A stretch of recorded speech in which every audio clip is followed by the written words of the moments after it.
Gonzalo Sánchez, Alberto Pimienta e Ignacio Dávalos están fuera de la tribu, tirando netas sobre comunicación política, porque las ideas escapan de la manada.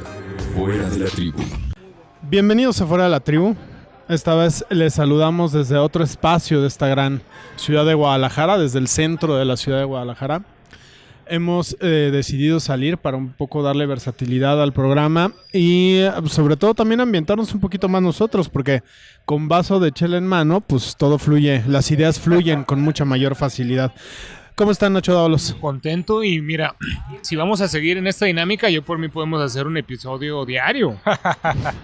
Alberto Pimienta.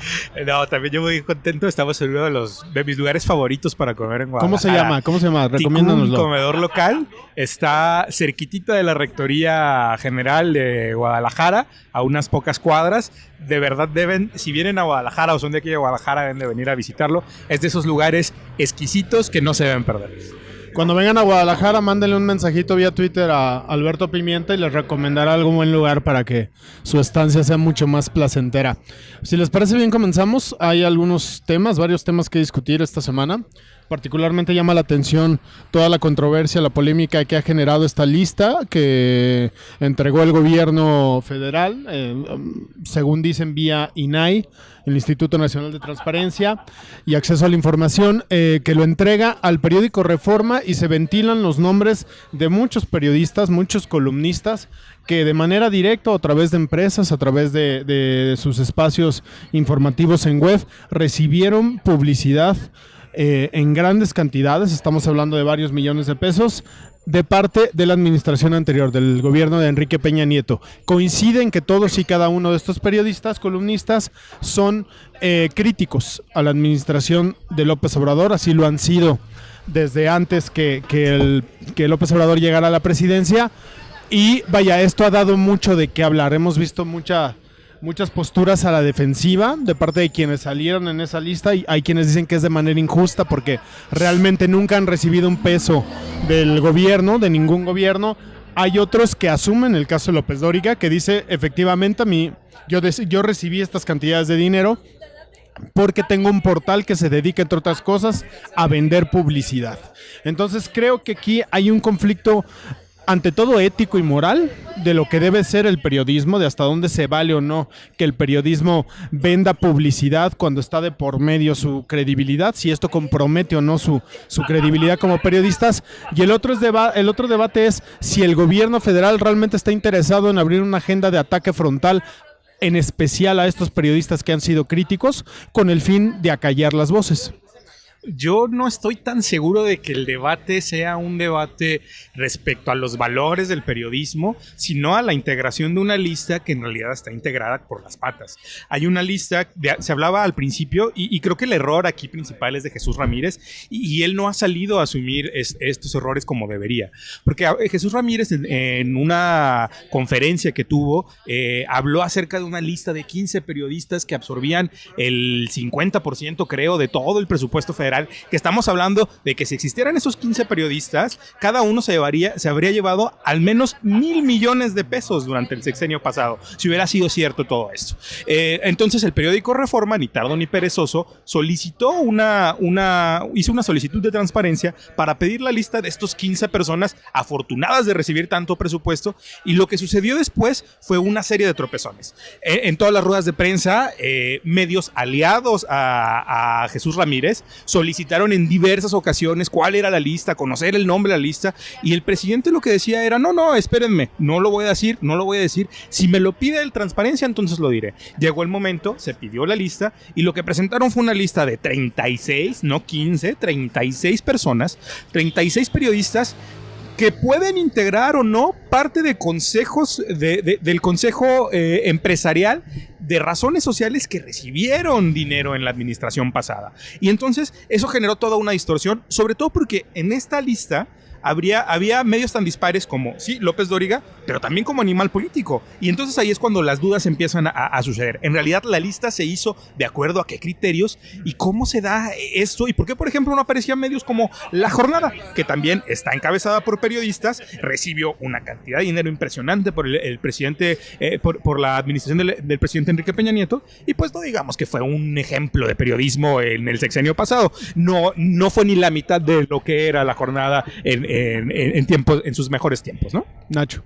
Bueno, me parece que lo que puede estar más claro dentro de esta discusión es que el criterio para llegar a esta lista se tratará, algunos dirán, algunos dicen que es la gente que de alguna manera está en contra, o que escribe, o que habla, o que sale en la televisión hablando en contra de la Cuarta Transformación.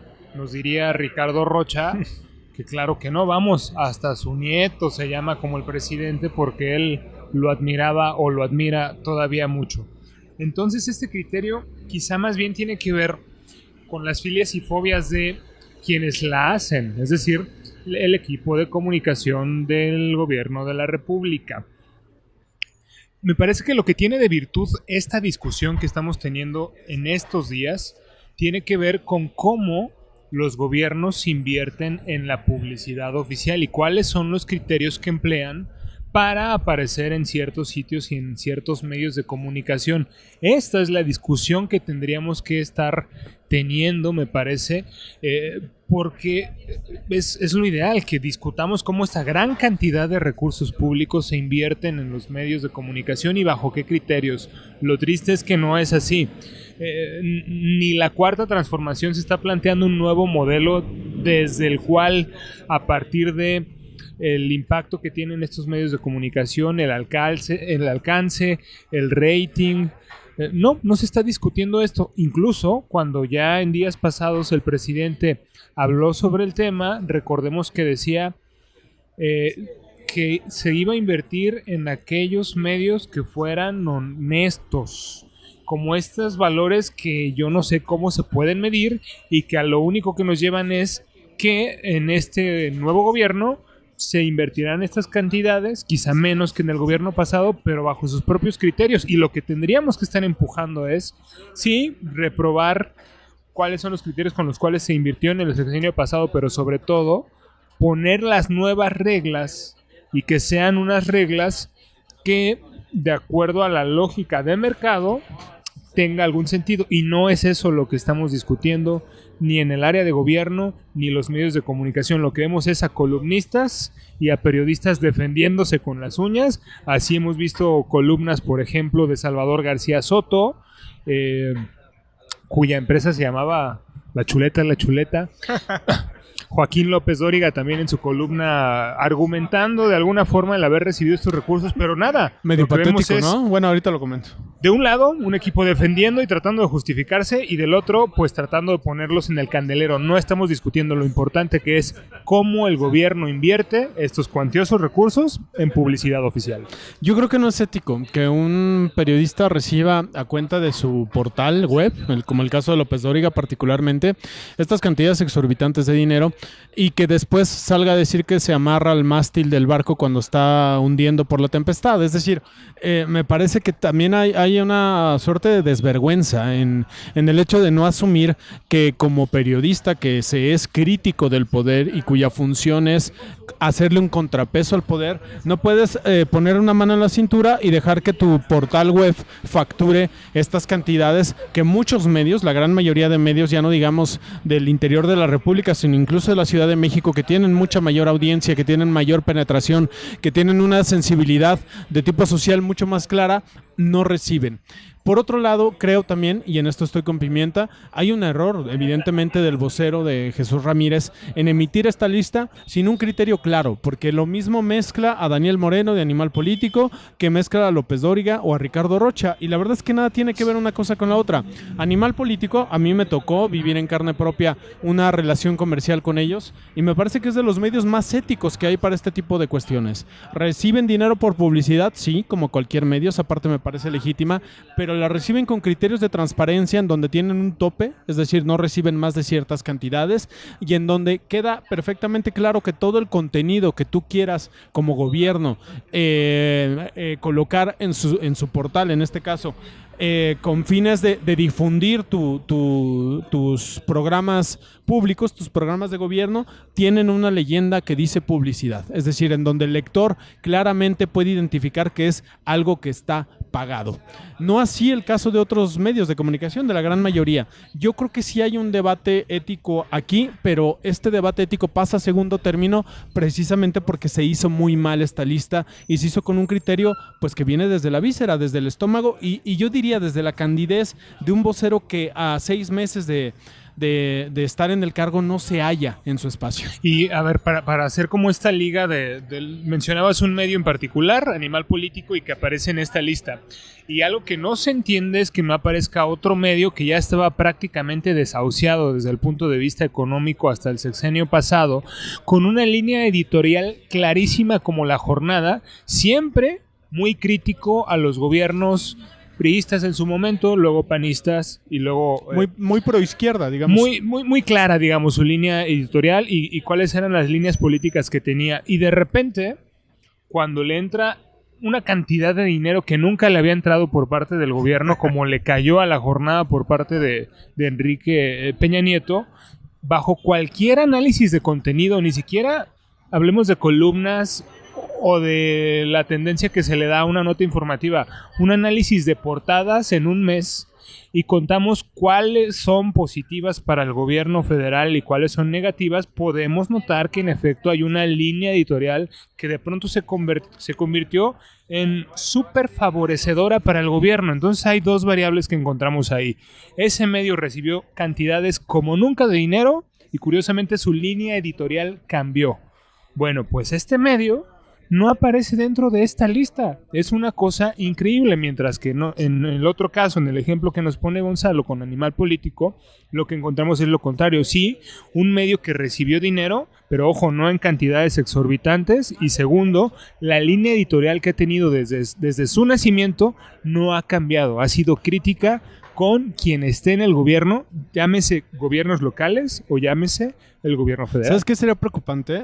Que lo que se está exhibiendo aquí es que Jesús Ramírez no alcanza a diferenciar lo que es lopezdoriga.com de animalpolitico.com, ¿no? Que son cosas totalmente distintas. Yo creo que lo que quiso exhibir el vocero es esta práctica común de muchos periodistas de abrir con su nombre o con algún otro nombre, pero portales de su propiedad que ellos administran, que no son medios de comunicación en forma, que son sencillamente portales, sitios web que llevan su nombre y que a partir del nombre de estos periodistas es que buscan colocarse, digamos, en la gama de proveedores del Estado para efectos de publicidad.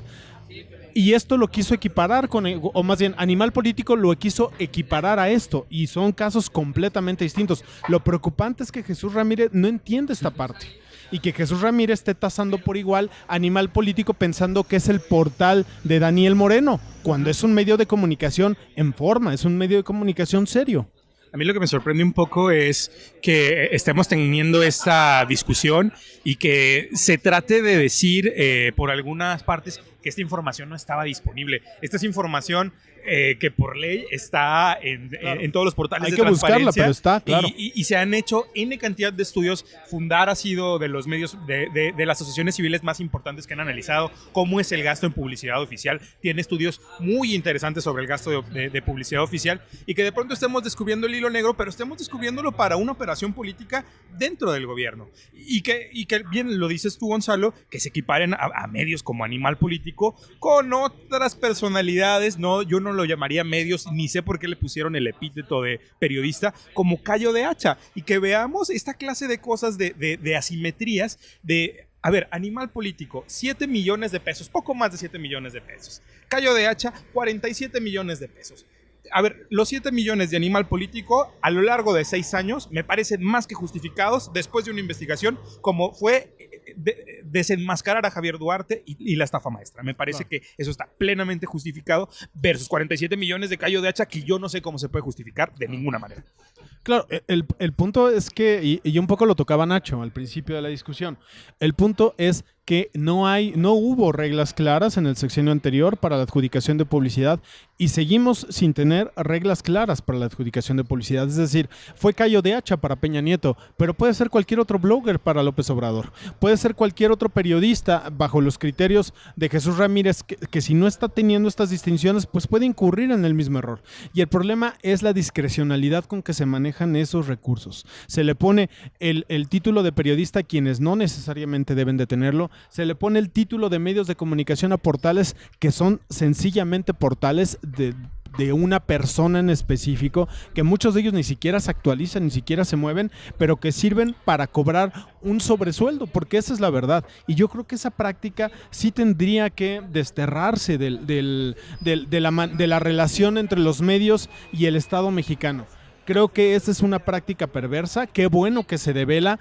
Lástima que haya sido de esta forma, porque hubiera dado para un debate mucho más profundo y para que varios periodistas que hoy se esconden bajo la máscara de progresistas y de pro derechos y de pro sociedad civil organizada y de pro libertad y de pro liberalismo quedaran desenmascarados como lo que han sido. Gente que ha vivido del erario y que ha comprometido su línea editorial a partir del dinero que han recibido del gobierno de Peña Nieto y de otros gobiernos en el pasado. ¿Cuál sería el siguiente paso lógico después de esto? Hablamos de lo que se invirtió en el sexenio pasado, pero supongo yo que si estos son los criterios y se está evitando, o por lo menos uno lo entendería así, pagarle al periodista fulano por su sitio web, es que entonces esto ya no debería ocurrir, ya no debería haber, pensemos en, ya hablamos de Salvador García Soto, Joaquín López Dóriga y otros, Oscar Mario Beteta, a quienes no se les estarían financiando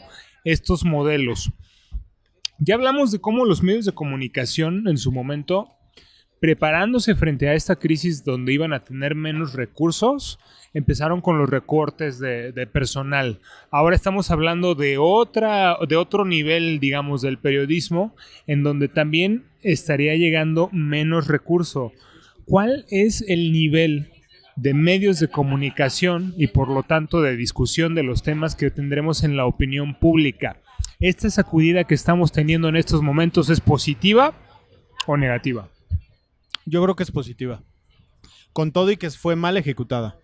Con todo y que hay mucho de político y hay mucho de visceral y hay mucho de personalismos y de filias y fobias de parte de quien pasa esta lista finalmente al INAI y a su vez a Reforma. Más allá de eso, me parece que es sano que se abra la caja de Pandora en este sentido. Pero también me parecería sano que se abra completa. También que se diga los recursos que reciben otros consorcios como Televisa, Televisión Azteca y cómo se justifican estas cantidades.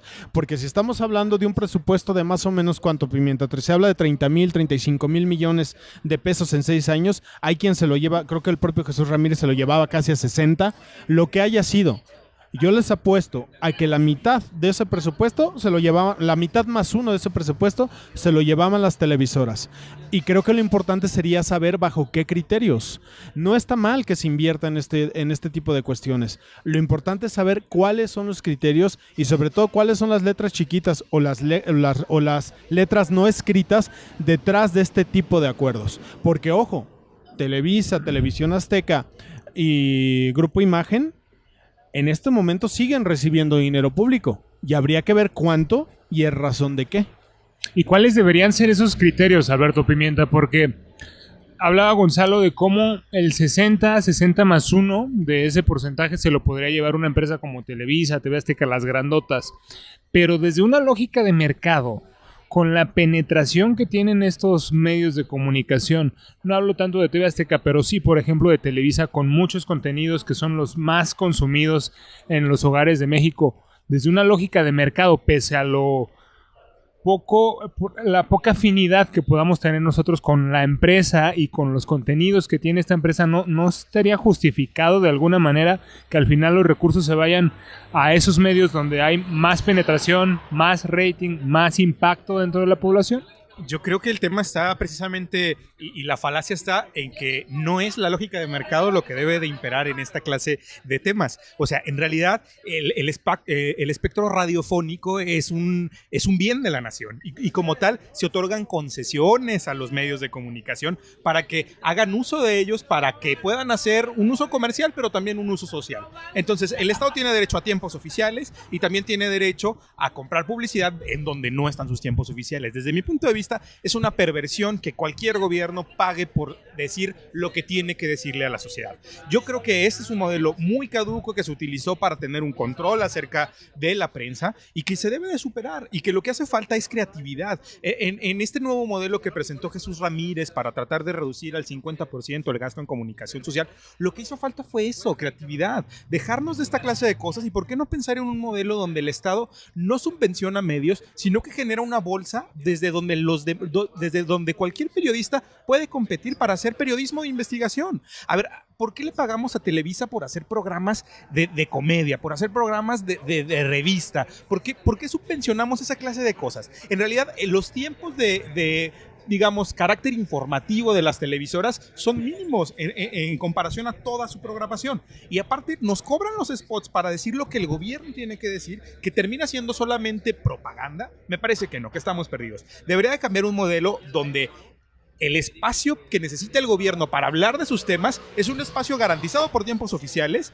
y todo lo demás, el periodismo de investigación, está garantizado por una bolsa que no asigna el Estado, sino un ente intermedio en donde todos pueden participar. Creo que eso hace falta, buscar modelos alternativos a esta forma de repartir dinero, que lo que se busca es ciertamente control, solamente control.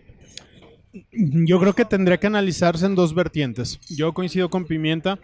Me parece que el uso de la publicidad gubernamental debería de desestimarse por completo. Es decir, yo no veo, y lo digo pensando en que otros países ya lo han hecho. Es decir, hay muchos países en Europa, en el primer mundo, pienso en Francia, pienso en Alemania, en donde no se paga publicidad. Los gobiernos no pagan por publicitarse, ¿no? Y muchos dirán, porque este es siempre el argumento que se tiene, dirán, bueno, es que cuando sucede alguna catástrofe natural o algún problema de protección civil, algún tema relacionado con la educación, con la seguridad, con la salud, ¿cómo se va a comunicar el gobierno con los ciudadanos? Y Pimienta dio en el clavo, son concesiones. Así como alguna vez se pagaban los spots electorales y por una reforma se dejaron de pagar spots electorales y se recurrieron a los tiempos oficiales, esto también se podría hacer para que los gobiernos en casos de emergencia pudieran anunciarse. Al final, como bien lo dijiste, Pimienta, son bienes del Estado, son bienes de la nación. La nación puede hacer uso de estas concesiones cuando así le convenga. ¿Y qué pueden obtener a cambio los medios de comunicación? Digo, esto tampoco se trata de meternos con las empresas privadas. ¿Qué pueden obtener a cambio? Pues pueden obtener a cambio algunos descuentos en sus impuestos, por ejemplo, que se les condonen cierta cantidad de impuestos cada vez que tengan que abrir su espectro para que el Estado comunique cosas que tenga que comunicar relativas a temas de seguridad, de salud, de protección civil. Pero ¿por qué no le entramos a este tema? El 50% de reducción no basta. Mientras siga siendo discrecional, así sean 3 pesos, son 3 pesos que se reparten discrecionalmente, en donde unos van a recibir más que otros, con criterios poco claros. Esto, si el presidente de la República quiere entrarle a fondo, tendría que eliminar de tajo el pago de publicidad a medios de comunicación. Esto va a simbrar a los medios de comunicación de manera muy similar a la que lo hizo en 2007, cuando se les dejaron de pagar cuestiones de tipo electoral, publicidad electoral, pero sin duda sería un paso hacia adelante para que los medios de comunicación vivan a partir de sus audiencias y sean responsables de tener bien cuidadas y bien alentadas a sus audiencias, y a partir de eso puedan subsistir. ¿Y qué hay de todos los programas de análisis, de políticas públicas, de análisis político puro y duro, que a lo mejor los medios de comunicación no pueden subvencionar? Bueno, pues el Estado también puede entrar mediante un ejercicio también transparente, en donde se generen espacios para que haya ciertos comentaristas de una barra amplia, equilibrada, que puedan tener acceso a este tipo de espacios en tiempos oficiales de igual manera. Vaya, creo que esquemas hay lo suficientes como para explorarse. Lo que hace falta es voluntad política. ¿Por qué? Porque en política, hoy en día, aún con la cuarta transformación encima, sigue funcionando el adagio aquel de que en política lo que cuesta dinero, cuesta barato. A mí me parece que lo lamentable es que dentro de toda esta... Pareciera como si el gobierno realmente estuviera en el afán de transparentar para que estas prácticas se dejen de realizar. Eso por un lado pareciera ser lo que está en el aire y no es así. Lo triste es que el gobierno solamente está poniendo en el candelero a aquellos que considera que no les son cómodos y de alguna manera al ponerlos en ese candelero pues les quita credibilidad, les quita legitimidad, pero no se está discutiendo, insisto, esta lógica de cuál es el modelo que sí nos debe acomodar. Me decantaría yo porque fuera una cosa más cuantitativa, cualitativa, donde sí tenga que ver el rating que tienen las empresas, el impacto, el alcance, y donde también se puedan cuidar estas otras cosas. Pero esa discusión en este momento es importante, pero no deja de ser simplemente una discusión de una mesa en un restaurante. Pero Nacho, no ¿te es parece algo a ti que se bien está que discutiendo López en esa- Dóriga haya recibido casi 40 millones de pesos en 6 años? de Por ninguna un portal? manera. Es que más allá de que sí, López Obrador lo hace, o su oficina de prensa, su oficina de comunicación lo hace con un fin pues de amedrentar a estos periodistas críticos al gobierno. Más allá de eso, que esa parte la concedo y me parece que es clara y no se puede objetar. Más allá de eso, sí creo que viene bien que se exhiban este tipo de cosas. Yo no encuentro, moralmente no se me hace digerible que un periodista como Joaquín López Dóriga haya recibido 40 millones de pesos en 6 años por un portal de internet, por una cuenta en Twitter. No, Gonzalo, Cayo 200, de Hacha es el de 47. 250 millones son los de 250 Joaquín millones. López Dóriga. Fíjense, no, ya me voy. No, Voy a hacer mi sitio web, No. dice Gonzalo. No, es que eso de verdad, ¿en qué hemos caído?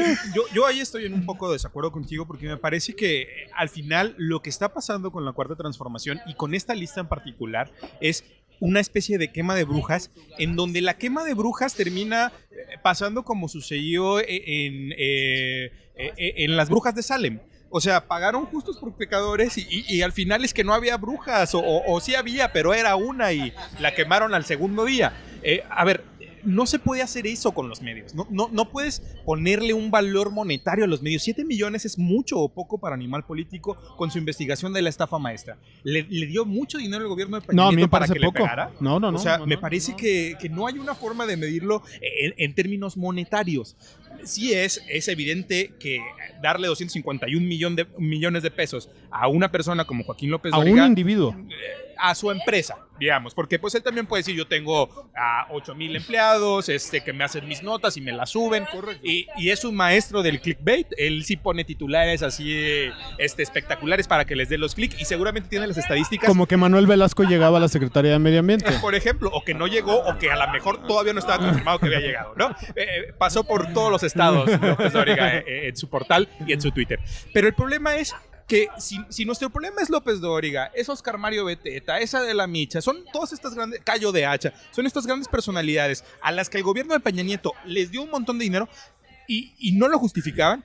¿Por qué no hacemos lo decente que es no darles dinero? Exacto. Y se acaba el tema. No les das dinero, pero no los quemas en la hoguera. Porque quemarlos en la hoguera, das la señal, y es una cosa que se ha visto en las redes sociales y se ha visto en esta alternativa mediática que son los bloggers, por ejemplo, de Andrés Manuel López Obrador. Lo que pasa es que empiezan a quemar a todos en la hoguera.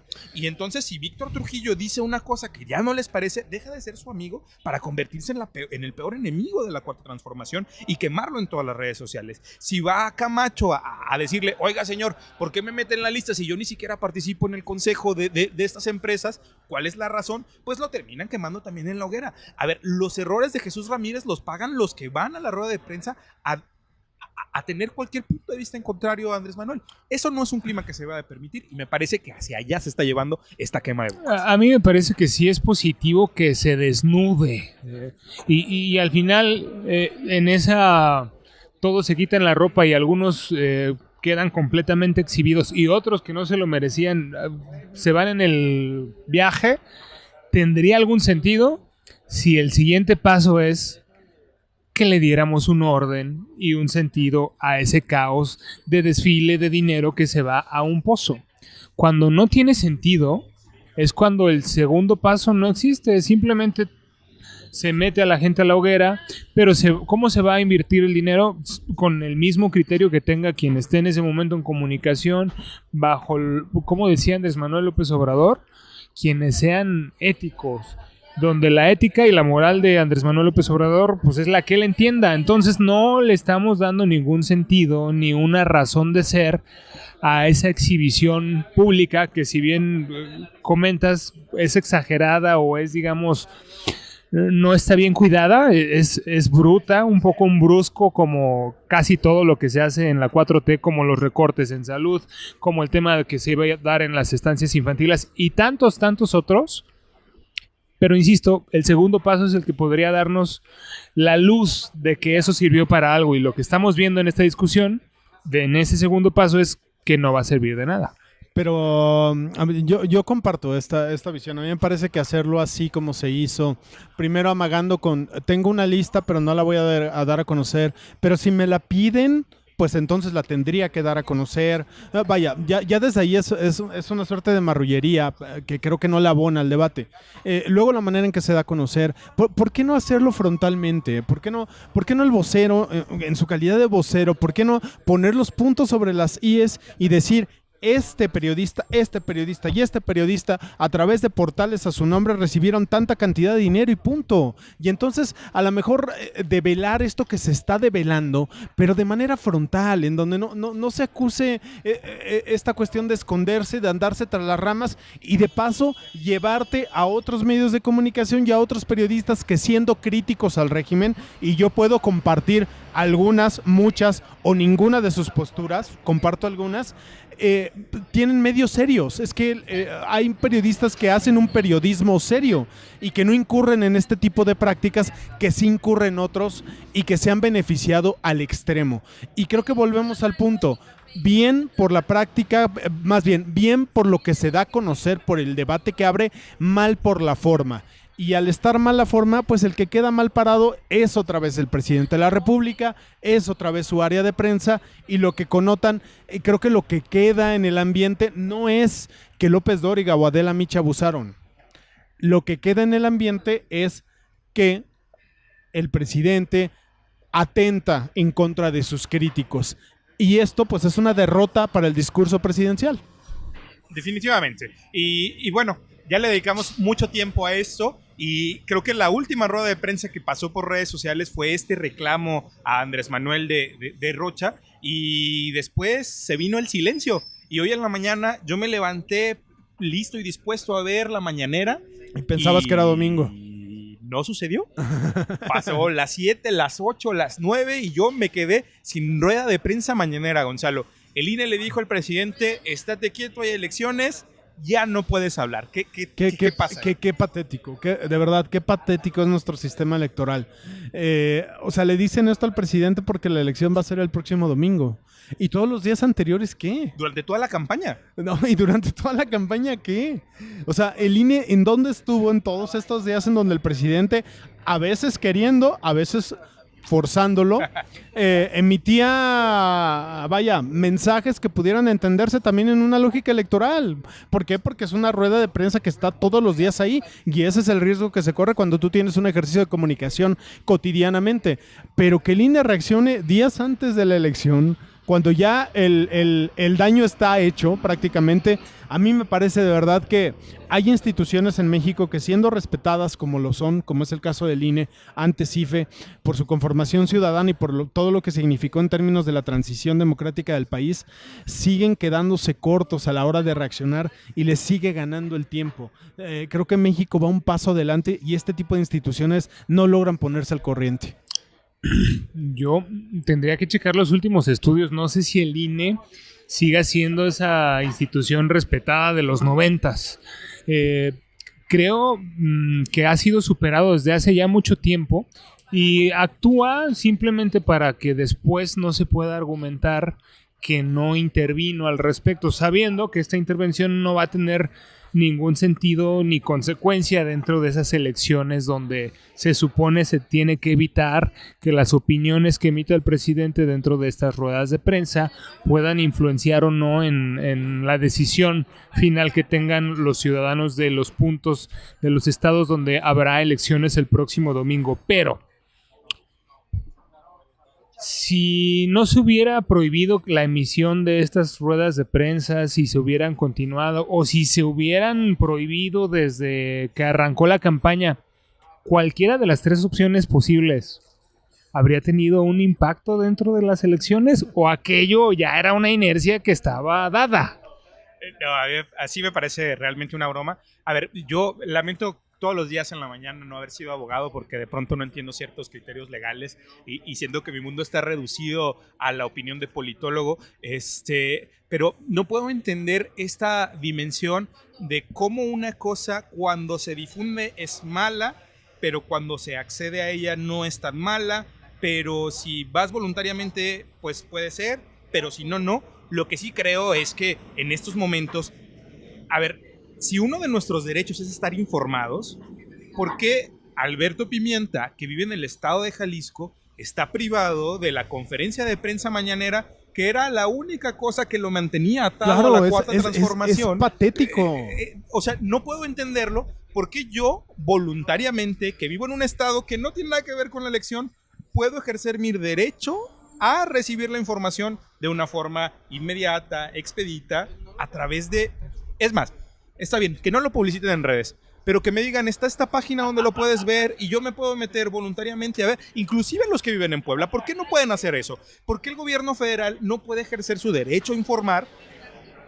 Porque puede intervenir con sus buenas acciones en el proceso electoral. A mí me parece que ese es el sentido de la democracia, que los gobiernos buenos se mantengan y que aquel que tenga buenas acciones esté haciendo buenos puntos para que entonces tenga más créditos electorales. Entonces me parece que son de esta clase de cosas que tenemos que discutir más en sociedad, pero que de plano sí estamos en el medioevo tratando de ocultar o poner debajo del tapete las cosas buenas que podrían parecer malas por el terror del pasado, de cuando se utilizaban esta clase de cosas para hacer solamente propaganda electoral. Me parece que los tiempos han cambiado y que debemos de apelar más a los criterios individuales de cada uno, así como la Suprema Corte ha dicho, cada quien puede ejercer su libertad para consumir las sustancias que quiera consumir porque es un ejercicio de su libertad.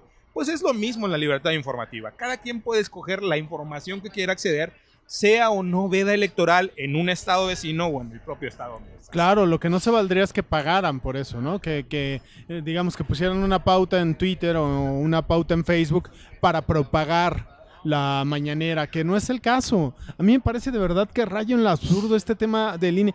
¿Pero qué están pensando de verdad? ¿Que pueden acallar todas las voces en redes sociales? O sea, siguen pensando que están en los tiempos de la televisión y de la radio como medios de comunicación hegemónicos, que sencillamente le bajabas el switch y se acabó. Y en las redes sociales no sucede esto. Entonces, ¿qué van a hacer? Entonces, los periódicos de Puebla no pueden emitir notas que devengan de la mañanera, porque la mañanera está cancelada. O entonces los medios de circulación nacional que estén en Puebla, que se vendan en Puebla, no pueden venderse en estos días porque seguramente traerán en su portada alguna información relacionada con la mañanera. Vaya, a mí me parece que es entre tratar a los electores como menores de edad, como si fueran retrasados mentales, y otro poco es lo que decía hace un momento, es que el INE no se ha dado cuenta que estamos en el año 2019 del siglo XXI, es decir, sigue todavía trastabillando y sigue tropezando con este tipo de cosas que ya debería de haber superado, Nacho. Sí, y esto funciona en tema electoral, pero también funciona el tema de los funcionarios, en donde desde hace mucho tiempo, desde hace algunos meses se dijo los funcionarios no pueden bloquear a usuarios de redes sociales. En todo este tema que tenga que ver con el asunto tecnológico y comunicaciones, me parece que las leyes están completamente superadas y cada acción en teoría correctiva que se emite por parte de los organismos exhibe aún más que a destiempo están dentro de esta disrupción tecnológica que estamos viviendo. Muy bien, caso Lozoya. Si les parece, cerramos con este caso, creo que vale la pena comentarlo. De repente, un día de esta semana nos sorprende el gobierno de la República diciendo que la Unidad de Inteligencia Financiera habría congelado más bien las cuentas de Emilio Lozoya y de otros personajes relacionados con supuestas transacciones fraudulentas en su paso por Pemex. 2 días después, me parece, se giran ya órdenes de aprehensión en contra de quien fuera el presidente de Altos Hornos de México y del propio Emilio Lozoya. Al primero, Ancira, ya lo atraparon, lo tienen en España a través de una ficha roja, Interpol. La policía española finalmente lo aprende y estará en días de que llegue a México extraditado. El caso de Emilio Lozoya también estaba con una orden de aprehensión ya. No se sabe bien en dónde está. Su abogado decía que estaba en México, pero parece ser otras voces decían que estaba en Estados Unidos. Lo cierto es que también como que se suspendió este procedimiento. En este momento está un poco en el limbo. ¿Qué hay detrás de esta ofensiva contra un personaje que desde la administración pasada daba vistos de ser uno de los blancos de este gobierno en materia de combate a la corrupción? Yo no sé qué hay detrás, pero lo que sí es que aplaudo que por fin un escándalo como Odebrecht, que ha metido a la cárcel a presidentes en toda Sudamérica, por fin, aunque sea a un sujeto menor de la trama de corrupción, pueda estar al menos perseguido por la ley, porque quién sabe, de aquí a que llegue a la cárcel hay un tramo larguísimo, ya está amparado, la orden de aprehensión, aunque Hertz Manero dice que no importa, son delitos graves y que será atrapado pase lo que pase. Ahí habrá que ver qué sucede, pero por fin la autoridad le pone atención a un caso como Odebrecht. Lo que sí creo es que el papel de la oposición ha sido lamentable. Quejarse acerca del ejercicio de acción penal contra 2 personajes que debieron de haber sido atrapados desde el sexenio anterior porque podría ser materia de propaganda electoral es de nuevo regresar a esta cosa del infantilismo del votante, de decirle, es que, a ver, no puedo creer que ellos piensen que a través de atrapar a personajes de la pasada administración la Cuarta Transformación termina de asentar sus valores. Creo que es clarísimo que la Cuarta Transformación les ha ganado en cada uno de sus estados porque representa una alternativa a décadas de un gobierno que no atendió sus necesidades básicas y a una forma distinta de entender el mundo, de entender la economía. Les puede parecer buena o mala y muchos podremos tener muchas opiniones acerca de la Cuarta Transformación, pero están buscando una alternativa. Y pensar que el ejercicio de la acción penal, hacer lo que le toca al gobierno, puede traerle más electores, me parece pues básicamente una deducción infantiloide. Simplona. Así es como han declarado algunos de los personajes importantes, hablemos tal cual del partido del PRI. ¿Qué tal sus declaraciones? Son una joya, ¿no, Nacho? Deberíamos ponerlas. O sea, tú puedes poner las declaraciones del PRI y las puedes colocar en 1978 o en 1989 o en el año 2000 o en el año 2011 y es exactamente lo mismo. Sí. ¿No? Exactamente lo mismo. Y lo peor es que justamente este partido está en una renovación de la dirigencia nacional, supuestamente con un mensaje de que entendieron el mensaje de que se van a renovar y pasa esto y otra vez tal cual como lo dices, Gonzalo, llegan con estas declaraciones que son tal cual del viejo PRI en un México de 2019 en donde evidentemente estas declaraciones no tienen ningún sentido. Ahora, y ojo, y ninguno de los, corríjanme si estoy mal, pero creo que ninguno de los contendientes a la presidencia nacional del PRI se ha pronunciado al respecto. Hasta este momento, no. No se les hace muy curioso que ninguno de los que busca renovar al partido y sacarlo del hoyo en el que está decida hacer mutis ante este tipo de asuntos. Tenemos por un lado a Alito sacando una foto decía él, con la gobernadora y los gobernadores y no vemos a la gobernadora por ningún lado, donde todos le están dando el espaldarazo, justamente en el mismo día donde se está discutiendo en todo el país sobre este personaje Lozoya, que le recuerda, digamos, al país el asunto de la corrupción que tanto le daña a este partido. Y en segundo tenemos a Narro tomándose fotos con Ivonne Ortega, es decir, como en la esquina de los perdedores, de los que ya se sabe que no van a ganar esa elección, y también hablando del sistema de salud, pero ni uno ni otro bando hablando del tema que realmente está discutiéndose en todas las mesas, que es corrupción, Odebrecht, Lozoya. No están en el timing, no están hablando de lo que le interesa a la gente, es un partido marginal, cada vez más marginal. Deberíamos de dedicarle un fuera de la tribu, un episodio del podcast a hablar del recambio en la dirigencia del PRI. Creo que vale la pena entrarle a eso. Por lo pronto, cierto, no se han pronunciado en el caso de que fuera un funcionario de primer nivel, además de un amigo muy cercano del expresidente, del último presidente priista, además de un operador, que se sabía que desde la campaña era quien era el encargado de acercar los recursos económicos a la campaña.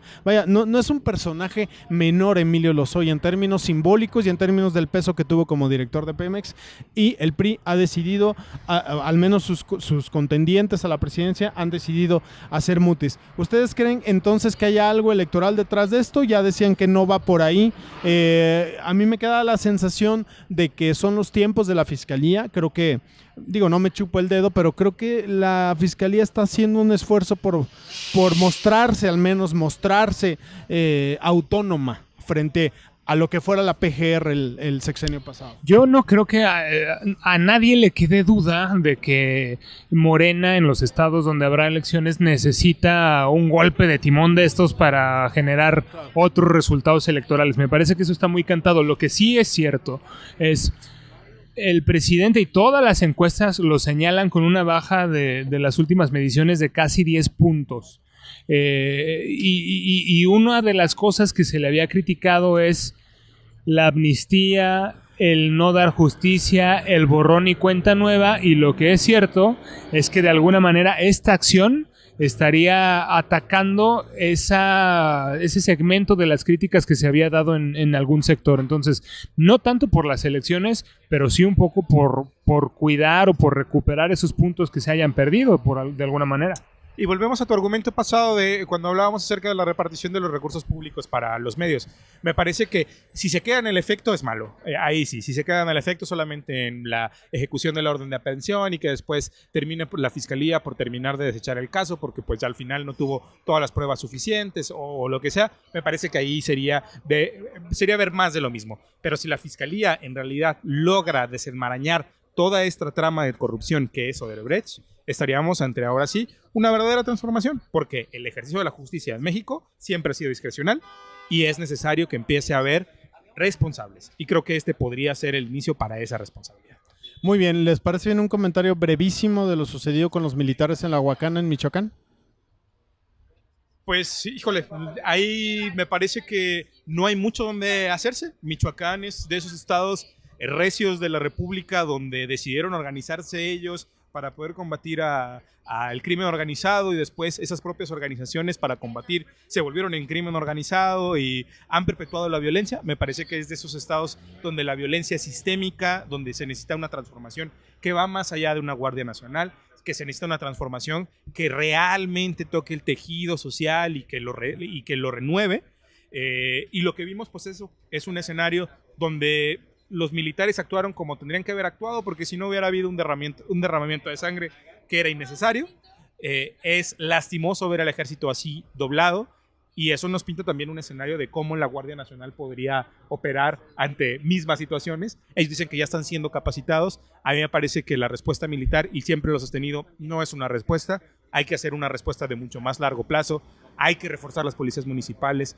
Hay que tratar lo local primero y después lo nacional. Es una visión distinta. Ojalá, por el bien de la nación, que la visión de Andrés Manuel y del gobierno de la República pueda hacer funcionar a través de los programas sociales, etcétera. Yo creo que no, pero ojalá que sea diferente. Yo creo que es una pena ver lo que vimos el fin de semana, y eso tendríamos que juntarlo, esa fotografía o esos videos donde vimos justamente el ejército doblado, humillado, maniatado. Tendríamos que juntarlo con la otra parte de esa fotografía, que es los relatos que tuvimos de cómo también en Michoacán vimos desfilar a decenas de camionetas perfectamente equipadas y brandeadas con las iniciales del cártel Jalisco Nueva Generación, en donde me parece el tema de seguridad se le puede poner muy negativo al gobierno de la República, y frente a esta nueva visión en donde se estaría intentando pugnar por el tema de los programas sociales y de no echarle más leña al fuego, pues podrían estar agarrando la pata en lugar de la mano por parte del crimen organizado, y eso, me parece, nos pone frente a una situación donde el tema de seguridad se puede ir por el caño. Muy bien, pues sí, yo me quedo con el comentario que hacía Pimienta y Nacho de que sí es lastimoso ver al ejército en esas circunstancias, pero también esto revela, yo con lo que me quedo en realidad es con esta ausencia de Estado. Estos lugares como la Huacana en Michoacán y tantos otros en el resto del país, pero particularmente en Michoacán, en donde el Estado ha estado ausente durante años. Y desafortunadamente este gobierno actual que encabeza Silvano Aureoles, pues no ha dado el ancho en términos de generar mayor presencia, de que se sienta la presencia del Estado, y hay comunidades enteras, municipios enteros, en donde lo que priva es, pues una completa anarquía, en donde las instituciones no tienen ya un peso específico alguno, en donde el control de la seguridad lo toman o bien los propios delincuentes o bien estos grupos de civiles armados, en donde la línea es muy delgada entre saber si le responden a la delincuencia organizada o realmente se defienden de la delincuencia organizada. Lo cierto es que queda claro que en México el Estado, entendiendo esto como municipio, gobiernos estatales y federal, ha sido omiso y ha dejado solos varios territorios, y el resultado ahí está. Los vacíos se llenan, y en cuestiones de política no es la excepción. Ha habido otros grupos que han tomado el control, que son la autoridad, y con esa autoridad son capaces de someter, como lo hicieron a este grupo de militares. Muy bien, pues si les parece bien, ahí le dejamos. Muchas gracias. Si me permites nada más, Gonzalo, Adelante, agradecer a Benjamín Ramírez, Ángel Muro, David Eduardo García y Alejandro Puerto, y a Luicamina Jiménez, que nos dieron comentarios acerca del programa de hoy para poder comentar los temas que tocamos el día de hoy. Saludos. Muy bien, a todos ellos. muchos saludos, gracias por escucharnos, gracias por estar atentos a este podcast que hacemos semana a semana con mucha pasión y con mucho entusiasmo. Muchas gracias, Nacho Dávalos. Gracias a ustedes. Alberto Pimienta, gracias. Nos vemos en la siguiente emisión. Yo soy Gonzalo Sánchez, esto fue Fuera de la Tribu. Recuerden que la comunicación política es cosa seria, tómensela en serio. Bye. Gonzalo Sánchez, Alberto Pimienta e Ignacio Dávalos están Fuera de la Tribu, tirando neta sobre comunicación política, porque las ideas escapan de la manada. Fuera de la Tribu.